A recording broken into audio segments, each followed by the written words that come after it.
It's vibe check.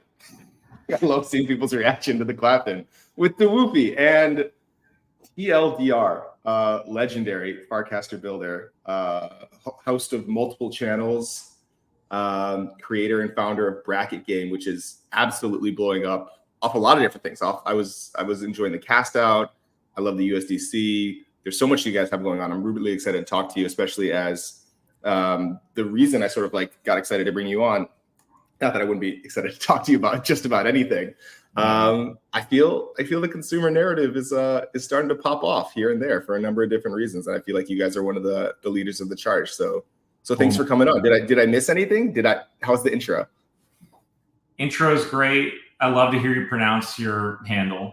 That's you know that's like near and dear to my heart. Of how do we pronounce Dewufi? Yeah, man. I'm just. I would love to hear your. We're so much like in the building right now and like within our community that I'm not even paying as much attention to like the narrative and vibe around consumer crypto. So I would actually love to hear like kind of when you say that it's popping off, like kind of what is the vibe, what is the narrative around it right now? Yeah, for sure. So there's a number of things that I'm like super pumped on. I think one of the biggest signals can be kind of like anti-signal, right? And it's almost like there's been a huge, obviously there's been a lot of discussion around like bots and farming and all that stuff, but I think you only get those questions when people are starting to take real users more seriously, right? That's one of my sort of core theses about like, it's almost like Mike Solana over at PyroWires. He's like, has this theory about conspiracy theories, which is like, they're never really right, but they can sort of show you where the center of powers are very frequently. Like if people are talking about a conspiracy, then like there may be a center of power there. It's almost like that with like the "are people real" discussion. I think that's based a lot off of people understanding that there are real people out there, right? Like it wouldn't be a discussion if there wasn't real people at all. So I think that's one really interesting thing. Yeah, one of my connections, Nat Eliason, just wrote a book about crypto, and I think he's doing an AMA in books actually, which I'm super pumped about. And he's doing interviews, and he's getting active on Farcaster. And one of the first things he asked was like, what are people going to be actually using, within the next couple of years? And seeing these narratives sort of shift has been really interesting. I think there's also some major failings that people are starting to bring up in terms of adoption and I guess personally, I've been pursuing this narrative for a while of like, use things that people want to use, build things that people want to use. And yes, with Farcaster, there's like a coagulation of like real users, and it's like very obvious they're real because people are finding PMF there as one. Two, and maybe a little bit more esoteric, there's a shot across the bow by A16Z to give $10 million to an alt client. Not literally, but you know what I mean, right? Like it's time to invest in this like consumer stuff. And I think there's a lot of narrative following there that could be interesting to talk into. So I talked a lot for a guy who's supposed to be interviewing you. No. Yeah, I mean, it's interesting. As you were talking, I thought that it's like consumer crypto seems to kind of like mean something different to crypto natives than what I think it maybe should mean. And like, it seems to me like you could think of consumer crypto as like crypto people who are using consumer applications. So like, I think that's kind of where Farcaster is like crypto people are finally like in an organized way using something that feels like a genuine, normal consumer experience. And I do actually think that it's like interesting and important. I think you can also like flip that and think about, but like it seems to me that like the real thing that we're going for, and by the way, like Farcaster is amazing. Like I think that's super important, but there's like also a different interpretation of it, which is like not crypto people using consumer, but like consumers using crypto. And that is a different orientation and in a certain way, like a different a different problem to solve? I think I'll push back a little bit. I think there's really only one problem, which is like getting people to use good products. And that's like my first principles, like thinking, like make something that's better than what exists and have people use it. Right. Yeah. Like, and if you think about it from that perspective, it's actually all really the same thing. And, we've got some like reporters like Mike Solana and I forget the other guy's name, but the Intercept guy, who Jeff Goldberg sort of onboarded. So there's like some thought leaders and like non-crypto people who are obviously interested and aware, but that's not like their day-to-day. That's not their job coming along. And as far as like the consumers using crypto, like I had this cast the other day that I really like, I kind of threw it out there just as like on a whim, but I really believe it now. It's like, it shouldn't be Web3. Like we haven't succeeded. We as like crypto people who like want to make better products for the world haven't succeeded until it's just the internet again. And if you need to do like cross-chain fucking multiple wallets, whatever bullshit, just to use your product, sorry, that's niche. Like it just is, and it always will be. But there's new stuff. There's Capsule and these smart wallets. A lot of that stuff I think is also going to push a lot of things. Yeah, I think that I feel like in the longer view, you're right that it's all one thing. Like it doesn't matter who it's like make applications better by using the genuine value propositions of crypto, like the genuine properties that allow for truly new behaviors, right? And new ways of interacting with each other and the things that we have, right? Like new value proposition, make products better, doesn't matter who's using it. I think that that's like the longer view. I think the reason it kind of matters in the short term is that like the way that you actually make something usable for people before you get to that longer view is totally different if you're approaching crypto natives versus if you're approaching people who have never used crypto before, right? So like that's kind of what I mean is that like if you're building and you're assuming and you're okay with serving crypto natives primarily, you can actually make a totally different product and a totally different product experience and a totally different distribution, strategy. Whereas like if you want to actually attract, serve and retain people who haven't used crypto before, I would argue it's like it's an entirely different product strategy, through the entire stack of the product. So that in the long run, I think they converge. But like how you do it right now, it seems like it matters a lot. And I can go into some of the things I think matter. This is super interesting. I want you to go into more because one of the reasons you're on here is like, I literally just saw a tweet from a Chicago guy named Dale Doback, who's like, just onboarded 2 people, completely non-crypto native to Bracket. We're already strategizing for the US Open. And I'm like, that's it. That's the one right there. Like, I don't think you need, I want to hear more because of all the products in the Farcaster universe. I really think it's probably you guys in Courtyard that are like the most non-crypto friendly, let's call it, or however exactly you want to describe this difference that we're doing. So it's really interesting that you actually, I wouldn't say disagree. You have a slightly different perspective on this. So tell me more about the strategy with Bracket and like what's working, what's guiding the decisions. Because I think a lot of people are building, whether it's like Farcaster or Jason or whatever it is. And like, I'll be like, I think people are looking at the success of Bracket. Like, how do I get some of that? Yeah. So I think it begins with, it begins with the difficult decision to resist the temptation of finding like the capital where it already is, right? So like I know that that's kind of abstract, but like to give a quick example, it's like when a user makes their account, right? And with their account, they're making a wallet, right? What does that experience feel like? What options are available, right? Like what's it going to look like? What's that experience that first time they interact with what you've built? And I think that it's really, really difficult in crypto. Like, there are tons of people who have tons of capital in these specific places, most of the time external wallets that they're comfortable with, right? So like a very early decision that we made in Bracket, which was a painful decision, is, are we going to support that at all?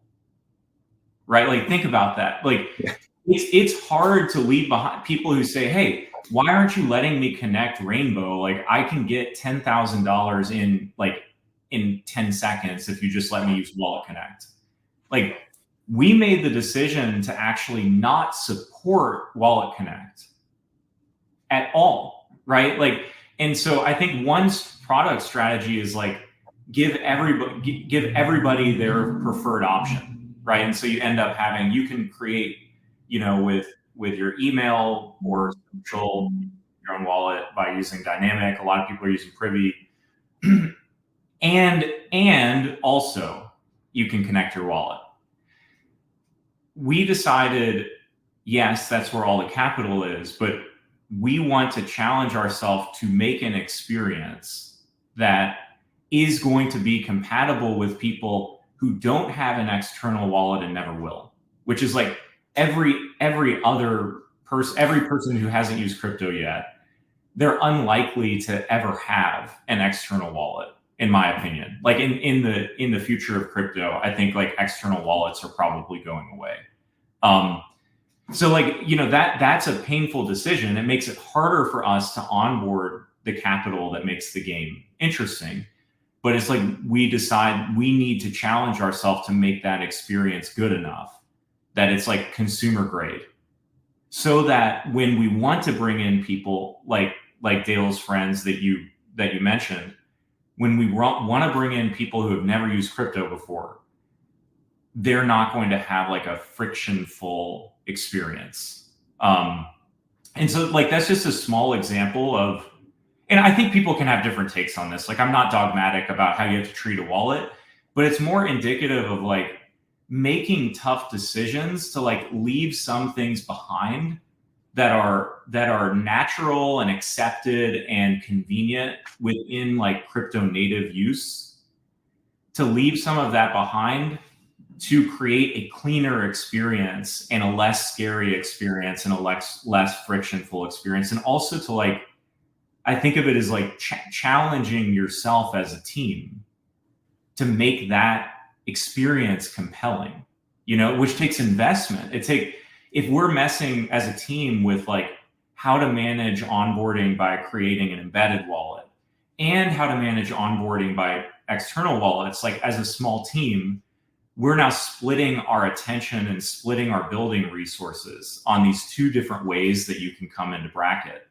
And so like, I think part of it, like part of what we've done, I don't know if it's right or wrong, but part of what we've done is like, we're trying to make those tough decisions and not say both but say like, what's the decision that we can make that will allow us to figure out how to make a truly frictionless experience for people who have never used crypto before. Dude, I love this so much. I'm writing down so many notes. And we can dig into whatever you think is the most interesting, but like rapid fire, real quick stuff that I was thinking about is like, one, I would guess the capital is way stickier once it lands somewhere though, because you're not just sort of like ephemerally living in someone's wallet, right? Like once you deposit funds, you're probably like committed, right? So you have this like nice filter to people who are actually committed to using the product. Definitely. There's a lot less, it's way less risky for folks like myself who like accidentally have a bunch of money in a hot wallet now because they got some airdrops and it's like, dude, I don't want to connect this thing to everything anymore. It'd be nice to connect my Farcaster profile so like I have some identity, but I don't actually need to be transacting with you every time. The passkey stuff is fantastic too. But I think most importantly, at least for me, is this idea of like leaving something out. Especially in crypto, because it's early days or whatever it may be, a lot of people, to your point, have the temptation to either go where the capital is, or they pitch their VCs that like, our TAM's $1 trillion. Like, okay, now we have to try to get everyone, because otherwise, because they don't actually have that long time horizon view of things. Like, it'll be there eventually. They're trying to convince themselves that it's there today just because I don't know, there's some airdrop farming going on, or there's some like LP rewards that have convinced you that that's the case. But you guys do a really great job of that. And the last thing I want to touch on, and if whatever, I feel like this is going to spark something. Farmers, I think the farmer, your point about farmers is actually also like a super interesting. Anyway, keep going, but like that's a topic that's also interesting. Yeah. So the last one that I think is really, really interesting is this idea that, like,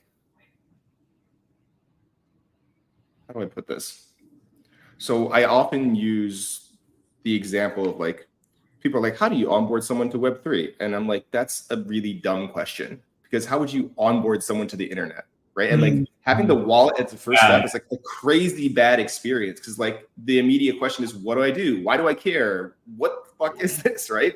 And it's like, what would you do to onboard someone onto the internet? Well, you'd find something of interest to them, right? Like, are they news? Then you send them to Yahoo News back in the day or whatever, right? Or like, do they love, learning about niche things that they wouldn't be able to learn anywhere else? Well, show them Wikipedia. They're going to love it, right? Or like, they want to connect with their friends and family members. You show them Facebook. You don't just onboard someone to the internet. And it's crazy that we need to onboard people into Web3. Yeah. For my money, what I love about Bracket, one of the most things, is like when people are like, what should someone do? I'm like, fuck the wallet, fuck everything else. You like sports? Go try Bracket. Yep. That's it. That's the whole conversation. You like sports, DraftKings takes too much money, or it's scammy, or like whatever it is, right? Or like, or you want to bet with your friends and there's no easy way to do it, right? Bracket has you covered. And we don't have to talk about, we don't have to talk about what an L3 is, because the fact of the matter is it doesn't fucking matter to anyone. I mean, to non-developers, you know what I mean? I love that. And I think that's like that's a great way of putting like what drives us in our design, is that we don't want to distract or complicate a user's experience, both in onboarding and in playing and in being there, right? Like, we don't want to complicate it with things that are irrelevant to them, and irrelevant to the action that they may be interested in. And I think it's one of those things that, like, there are people in crypto who want it to be more crypto and more DeFi when they get into Bracket, which is totally cool. And for us, we're just sort of like, we literally just tell them, like, we're not the best place to do that.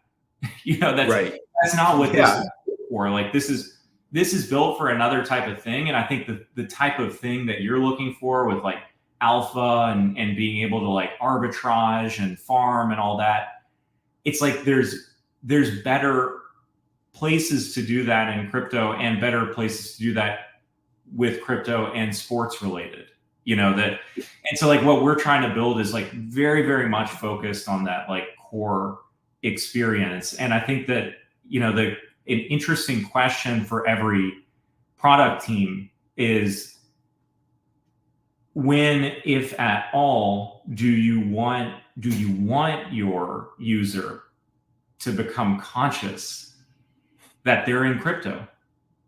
Right. Like, that's like a really interesting question of like, when, if at all, do you want them to become conscious that, oh, I guess I'm using crypto, right? Like, and I think there's no right answer to that. It has to do with like, there is no right design. Like, the way that we think about it is we think that the only time that a user absolutely needs to become conscious that they're dealing with crypto is when they on-ramp. Like, when a user gets funds into Bracket, they do need to know that this isn't a dollar anymore. This is a digital dollar. Like, right, we just did our first USDC game. Like, they don't need to know that that's on base. They don't need to know that USDC is like necessarily backed. Like, we want to take care of that for all of them, of like, make choices that we believe in, for our user. That's going to be safe. It's going to be cheap. It's going to be like as frictionless as possible. But like, there is that moment where it's like, oh, okay, like, I guess to play Bracket, like, I'm using a digital dollar.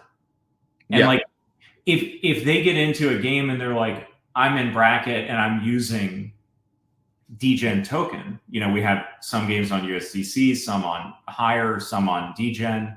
We'll do games with other tokens, right? Like that's something where we have some users who have never used crypto before, and they're like, I don't know, I don't really want to play around with this money that I don't understand.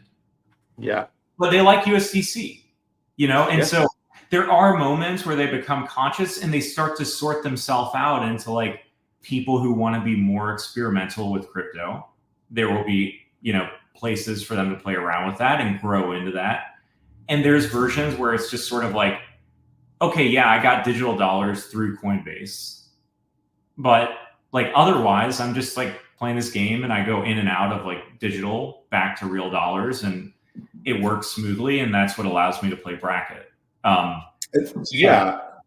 And like, well, I don't know. First of all, what a digital dollar is probably a question for a longer podcast, because like, go try to pull out your entire bank account now and see what happens. Like try to get it in 20s and see what happens, right? Like, so that's one thing that I think is an interesting thought. But also like, I'm a big fan of like, not everything from the old world was broken. Rhymes, doesn't repeat type scenarios. And this very much feels like getting chips in Vegas. And like, I'm not saying everyone should go gamble or that bracket's the same thing, but like, you are now aware that this chip, it might represent $50 and you can chip, but you are now entering the system, right? Like you walk into the casino, things have changed, adjust your behavior, treat it differently. We're now having fun, right? Like that's the whole point of chips instead of dollars, right? It's like, we are now trading our dollars and we're going to go have fun, right? And you get that feeling. Right. And I think bracket has done a really good job. Yeah. It's a magic. I do think it's one of the best ways to become comfortable with crypto is convert your real dollars into something that's not dollars. Could be USDC, could be, a ETH, Bitcoin, Dogecoin, whatever. Warps, right? Like convert your dollars, right, that you're familiar with that has real value into something else, use them, and then go back and see that like, wait, I did a whole cycle, right? Like I converted my dollars into something, I used it, I saw how it changed, and then I went back in their dollars again. Okay, like this works, right? Like I think like I had an experience, like I had an experience somewhere else. That's a huge, that's like 80% of feeling comfortable with doing like everything else in crypto is having that first cycle of going all the way through of seeing like, oh yeah, this all works. Like I'm comfortable with that. Right. Like, I think we underrate that now that like we've been in the space for a while, but like, I think I remember even my first time, buying these things, let alone using these digital assets. Like the first uses that I was having was really like NFTs. And I think like the whole process of like, I bought it, I used it, I held it, I got back out, my dollars are where they were. Like, even for me, that like gave me a ton of confidence to do like more and more and more, within the space. 100%. The first thing I did in 2017 was I bought Ethereum. I immediately sold it from Coinbase and immediately withdrew it just to make sure that it was theoretically possible. And I was like, all right, we're good. You speed ran it. Like, but I was a track guy, so I was very suspect. But I've been having it back since. Anyway, like I think, part of it is I think we're sensitive, or we try to remain sensitive that like to what crypto feels like when you first use it. And in remembering that we all went through that in some way, and like creating experiences for people that allow them to like both ease into that, to have a great experience, like, which is on our end to make decisions where we're not trying to, hide things from people or push people to do things that are risky. That's also one of our design decisions. It's like, we don't want our non-crypto users' first experience to be some like super high risk thing that there may not even be aware of how high risk it is, like, because that's not a great first time doing something. I think bracket, like, I don't know, you tell me, but like bracket's fun. And I think that's a very like I don't know if it's the only North Star, but it feels like it's one of them. And 100%. and like taking on a bunch of risks that you're unaware of is super not fucking fun. Yeah. But we are running close to time, and I want to make sure we get into some talk about because you hit on it a little bit, but like you guys crush with the community side. Like you guys absolutely smash. Like there's regularly people talking about like, dude, the best part about Bracket is the group chat. And I think we talked about this post FarCon where like I think there was a big unlock for me personally when it changed from like this is sports betting to DraftKings. Like no, this is community driven like entertainment. And sure, there is a betting aspect. You can earn money, but it never really felt like I've been sort of averse to like poker with my friends because I have something against like taking money from my friends. Right. Yeah, but this felt totally different. Like it's skill issue or like whatever you want to call it. But tell me a little bit about how you guys approach community and building that. Doesn't have to be super tactical, but like anything that you think about when you're sort of developing that muscle, let's call it, to generate a community around Bracket. I think that would be super helpful for people listening and trying to do it for themselves. Yeah, I mean, so you've been on the cutting edge of like seeing this even like even like a little bit sooner than we were seeing it. Like just to give you credit, like I remember some conversations we've had like in person, like outside of Farcaster. Like I think you were feeling that social element like even a little bit faster than we were feeling it internally as a team. And the cool thing about it is that it was like social is a huge part of Bracket, and I would describe it as like when it's fun to watch, to be like in an event with your friend, with your friends. And that could be a concert or that could be a show that you're watching together. But it's like not that easy to create the context and experience of like, we're all in this. Like, did you see what happened? Like, that was crazy, right? Like, I can't believe this, they did this, or what was going on in the game. And I think that experience, the social element, is one of the probably the thing that makes it way more fun. And it's like imagine watching imagine everybody, a lot of people have had this experience, like you're at a family Christmas party, your uncle has like $100 bet on the Ravens, and all of a sudden like everybody's just kind of bored at the party and he's like really into it, and then everybody who doesn't have a bet, they just start cheering because your uncle is so into it. And it's like, okay, we're all going to be for the Ravens. And then you get somebody else who's kind of like, maybe antagonizing or trolling him, who's now going to like root for the other team. And it becomes like this really fun, engaged thing where now like everybody's into the game and they don't even have to have any money at stake. And I think that like when you look at that experience, it's like, it's a value add able to like get into these live events that are unfolding in front of you. It's huge. Bracket, like a lot of Bracket is that social element, and it emerged so much because of Farcaster, right? Like Farcaster, absolutely.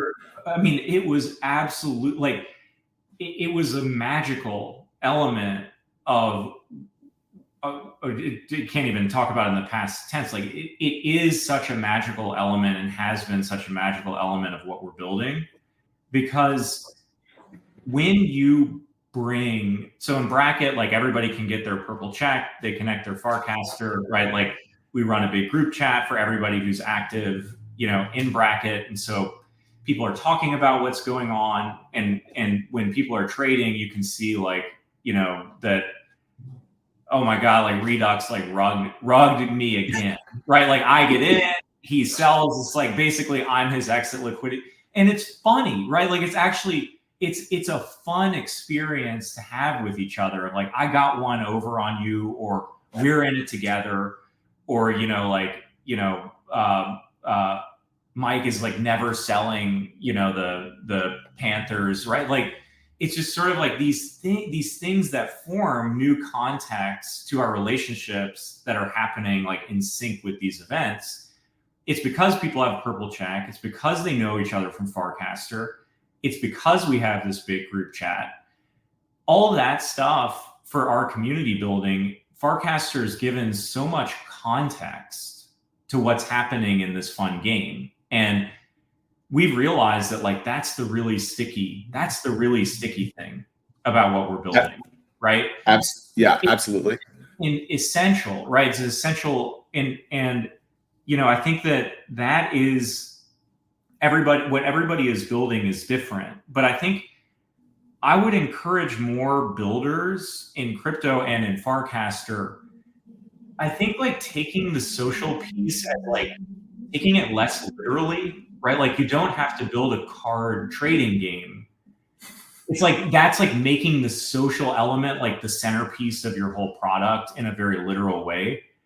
I think like from what we've experienced, I would encourage people to like make something fun and see how the social context of Farcaster, see how it will change and amplify the experience, like discover it by using it.